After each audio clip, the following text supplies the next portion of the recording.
The pounding on my apartment door at 4:17 a.m. shattered the quiet of my San Francisco night. When I opened it to Raelyn standing there in her full wedding dress, veil askew and mascara running, whispering, "Avery, please, you have to help me get out of this. They're making me marry him and I can't breathe." I knew in that instant that helping the woman who had shattered my heart 2 years ago would cost me everything. She didn't wait for an answer. Raelyn pushed past me into the dim living room, her satin train catching on the doorframe, the diamond engagement ring on her finger catching the streetlight like a cruel joke. I stood frozen for half a second, the same half second I'd replayed 1,000 nights since she walked away. Back then her parents had found the photos of us, 2 college girls in love, laughing on a beach in Big Sur. And the threats started. "Fix this or we cut you off," they'd said. Raelyn chose silence and distance. I chose to let her go. Now here she was trembling, begging the one person she once called her biggest mistake.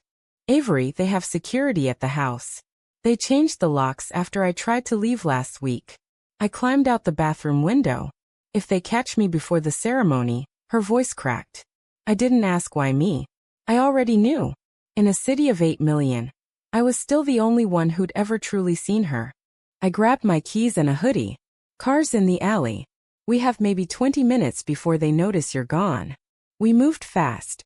Down the back stairs, her dress rustling like a guilty secret, my hand steady on her lower back the way it used to be when we snuck out of dorm parties. The sky was just beginning to pink at the edges when we slid into my old Civic. Raelyn kicked off her heels, curled her stocking feet under her, and for the first time in 2 years I heard her real laugh, short, broken but real. We drove north toward Marin, the Golden Gate still wrapped in fog. Every mile felt like stealing time. She told me the story in fragments.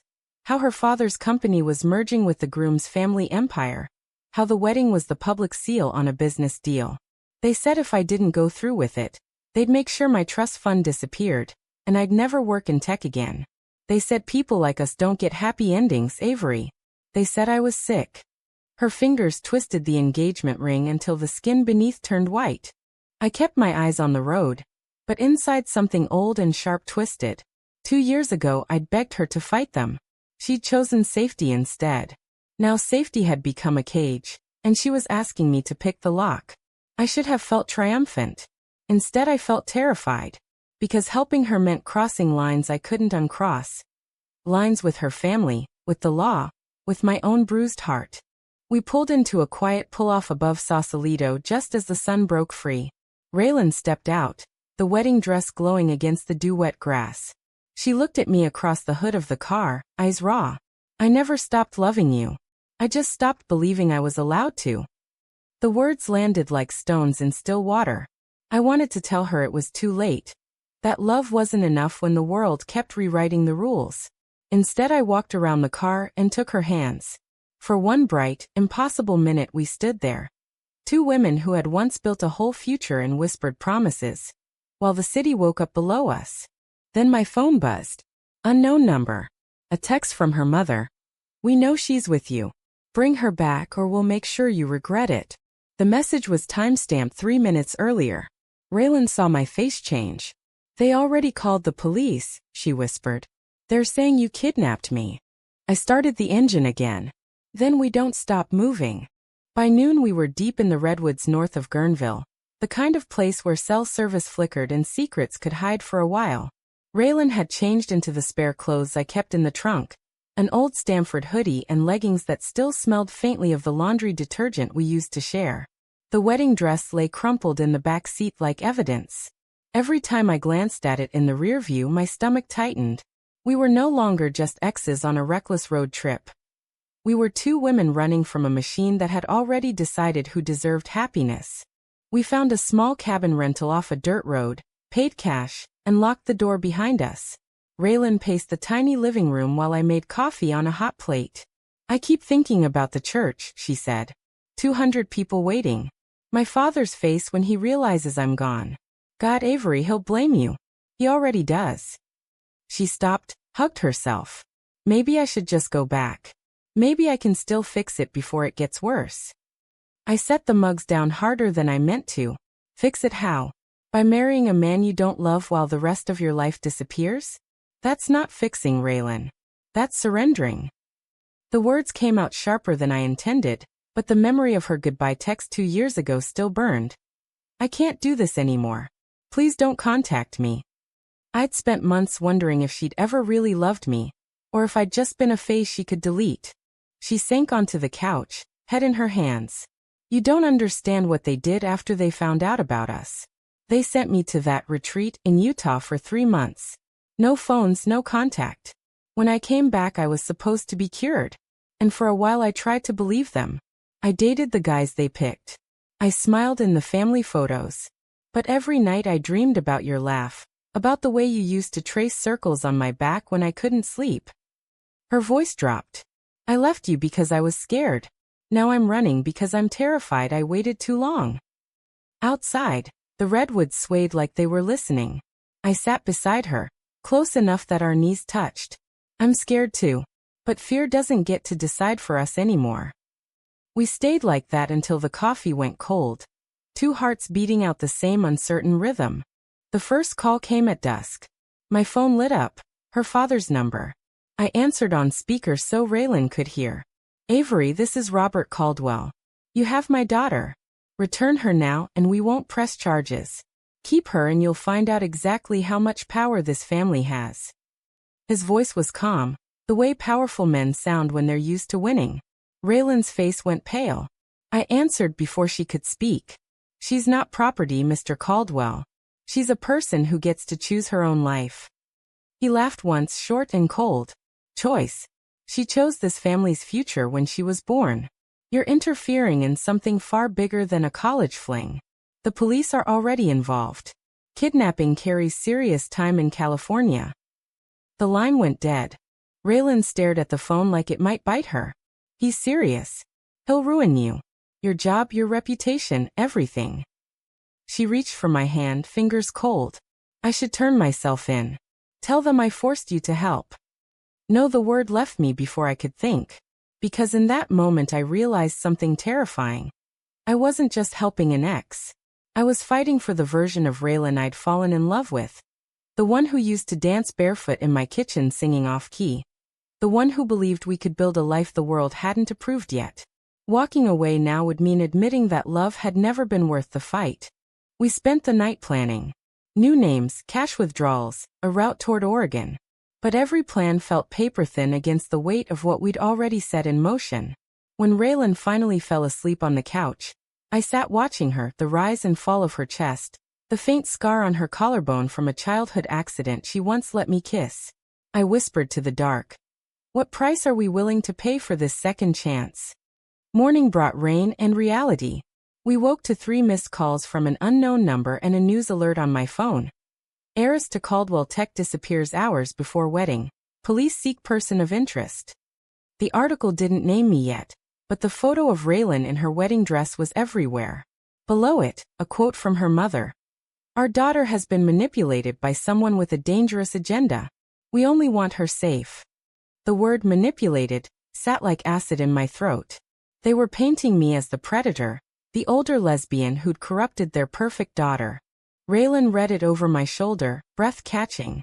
They're making me the victim and you the villain. That's how they win. She paced again, barefoot on the cold wood floor. I have to make a statement. Tell them I left willingly. I stopped her before she could reach for the phone. And then what? They'll have you back in that church by sunset, and me in handcuffs by morning. We need a better move. We drove to a small town library with public computers. Raelyn logged into an old anonymous email and sent a single message to her parents. I'm safe. I'm not coming back. Stop looking for me or I'll tell the press everything. About the conversion program. About the threats. About why I really left. She hit send before I could talk her out of it. The gamble was huge. Her family's lawyers could spin anything. But for the first time since dawn, Raelyn looked like she was breathing without permission. On the way back to the cabin we stopped at a roadside diner. The waitress gave us a second glance. 2 women sharing a booth, one still wearing yesterday's mascara, but said nothing. Over pancakes Raelyn talked about the future she'd once imagined for us. A little house in Portland, Sunday farmers markets, maybe a dog. I pictured us growing old without hiding, she said quietly. Then my father sat me down and listed every donor who would pull funding if word got out. I was 22 and I believed him when he said love wasn't enough to live on. I reached across the table and brushed a crumb from her lip. The simple touch felt revolutionary. Maybe it is now. Maybe we make it enough. Back at the cabin, the second call came, this time from a blocked number. A calm female voice identified herself as the family's attorney. Miss Avery Thompson, we have security footage of you leaving your apartment with Raelyn Caldwell at approximately 4:30 a.m. We also have bank records showing large cash withdrawals from her accounts yesterday. If you return her immediately, the district attorney has agreed not to pursue charges. Otherwise, we will file for felony kidnapping and interference with a contractual obligation. You have until noon tomorrow. Raelyn's hands shook as she took the phone. This is Raelyn. Tell my parents I'm done being their bargaining chip. She hung up before the lawyer could respond. Then she turned to me, eyes fierce. I'm not going back, Avery. Not even if it means watching them destroy you. That night we lay on the narrow bed together, fully clothed, her head on my chest. I could feel her heart racing against mine. If they come for me, I whispered, I need you to promise you'll keep running. She lifted her head, tears catching the moonlight through the window. I'm not leaving you behind again. Not this time. The promise tasted like both salvation and doom. The knock came at 6:12 a.m., not the police, but two private investigators flashing badges that looked official enough to scare us. Raelyn froze in the kitchen doorway while I stepped onto the porch, trying to look calm. Ladies, we're here on behalf of the Caldwell family. No warrant yet, but that can change fast. Miss Caldwell, your parents are worried sick. The taller man's eyes flicked past me to Raelyn's silhouette. Come quietly and we can make this disappear. Raelyn stepped outside, chin high. I'm 24 years old. I don't disappear on command. The words were brave, but her voice trembled. The investigators exchanged a glance. Then we'll have to involve local authorities. Miss Thompson, you're already a person of interest in a missing person case. Harboring her makes you an accessory. They left after 20 minutes of veiled threats, but the damage was done. We packed in under 10 minutes and headed south this time, toward the city we'd tried to escape. Raelyn drove while I scanned news updates on my burner phone. The story had grown legs. Tech heiress in lesbian love triangle, family claims manipulation. Someone had leaked old photos of us from college. My face was now public. My boss had already left a voicemail asking me to explain the situation. In a cheap motel outside Sacramento we finally broke. Raelyn cried for the first time since the escape, great, heaving sobs that shook her whole body. I ruined your life. You had a career, friends, freedom. Now you're on the run because of me. I pulled her into my arms, rocking her like I used to after exams. You didn't ruin anything. They did. The only mistake I made was letting you walk away the first time. She lifted her face, inches from mine. For a long moment neither of us moved. Then she kissed me, soft, desperate, tasting of salt and regret. It wasn't passion, it was survival. When we pulled apart she whispered, whatever happens tomorrow, I need you to know I never stopped choosing you. I just stopped fighting for us. The next morning brought the warrant. My phone lit up with an alert. Arrest warrant issued for Avery Thompson in connection with Caldwell disappearance. Raelyn stared at the screen, color draining from her face. They're really doing this. They're going to make you stand in court for something I chose. She reached for the keys. I'm turning myself in. I'll tell them the truth. I took the keys from her hand. No. You disappear. I'll face them. They want a villain? Let them have me. You get the life you were never allowed to want. The decision felt like stepping off a cliff, but it also felt right. Because love, I was learning, wasn't always about holding on. Sometimes it was about letting go so the other person could finally fly. The courtroom in downtown San Francisco smelled of lemon polish and fear. I sat at the defense table in a borrowed suit. Raelyn's absence a hollow ache behind my ribs. She had vanished 3 weeks earlier, exactly as we planned, slipping across the Oregon border with a new name and a promise not to contact me until it was safe. The prosecution painted me as the predator. Older by 4 years, The one who groomed the vulnerable heiress, the radical who tore apart a powerful family's future. Her father sat in the front row, stone-faced, while her mother dabbed at dry eyes for the cameras. My lawyer fought hard. Character witnesses from my old job. Proof that Raelyn had withdrawn her own money, texts showing she initiated contact that night. But the judge kept glancing at the Caldwell name on every document like it carried weight. During a recess, her father cornered me in the hallway. "You think this is about money? It's about legacy. Raelyn was supposed to carry our name into the next generation. You stole that." His voice was low, venomous. "Even if you walk today, we'll make sure no one ever hires you again." I met his eyes. "She's not a legacy. She's a person. And she's free now." He walked away without another word, but the threat lingered like smoke. The turning point came on day 4 when the prosecution called an unexpected witness, Raelyn's former fiancé. He took the stand looking polished and rehearsed. Raelyn told me she was confused. That this woman had filled her head with ideas that went against everything her family believed. I only wanted to help her. The lies were smooth, but I saw the flicker of doubt in his eyes. He knew the truth. He just chose the side with power. That night in my holding cell, bail had been denied. I finally let myself feel the full weight. I had traded my freedom for Raelyn's. Was it worth it? The question circled like a vulture. I thought of her laugh in the redwoods, the way her hand had felt in mine at dawn.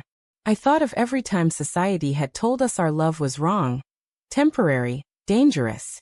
Maybe I was proving them right by sitting here. Or maybe I was proving the only thing that mattered. That love sometimes demands you pay the price so someone else doesn't have to. The next morning my lawyer burst in with news. "We have a video. Raelyn recorded it before she left. She's willing to testify remotely if the court allows it." My heart slammed against my ribs. She had broken her promise to stay hidden. For me. The video played on the courtroom screen, Raelyn's face filling the frame. Eyes steady despite the tremor in her voice. "My name is Raelyn Caldwell. I left voluntarily on the morning of my wedding because I refused to marry a man I didn't love while the woman I do love waited for me to be brave. Avery Thompson didn't kidnap me. She saved me. And if standing here means she goes to prison, then arrest me instead. I'm the one who chose to run." Gasps rippled through the gallery. Her father's face turned the color of ash. The judge called for order, but the damage was done. The prosecution's case crumbled under the weight of her testimony. By afternoon the charges were dropped, conditional on Raelyn returning for further questioning. I walked out of the courthouse into blinding sunlight, free but forever changed. Raelyn waited on the steps, wearing jeans and the same Stanford hoodie from our first night on the run. No cameras, no family, just her. We didn't speak at first. I simply pulled her into my arms and held on like the world might try to take her again. "You came back," I whispered. "You weren't supposed to." She pressed her forehead to mine. "I was never going to let you pay for my freedom alone. Not anymore." We drove north together that same afternoon, destination unknown. Behind us the city skyline shrank, taking with it every threat, every headline, every version of Raelyn that other people had tried to write. Ahead lay questions we couldn't answer yet. Jobs, safety, whether love could survive the wreckage we'd left. But for the first time the road felt like ours. Months later we settled in a quiet town outside Portland. Raelyn took a job at a small nonprofit. I started freelance coding from our sunlit kitchen. Some nights we still woke at 4 a.m., hearts racing, listening for knocks that never came. Her family never called. The silence hurt her more than anger would have. But every morning she chose me again, and every morning I chose her back. Was it worth it? The arrests, the betrayal, the months of fear? I still don't know. But when Raelyn reaches for my hand across the breakfast table and smiles like the world finally made room for us, I know this much. Some choices don't come with easy answers.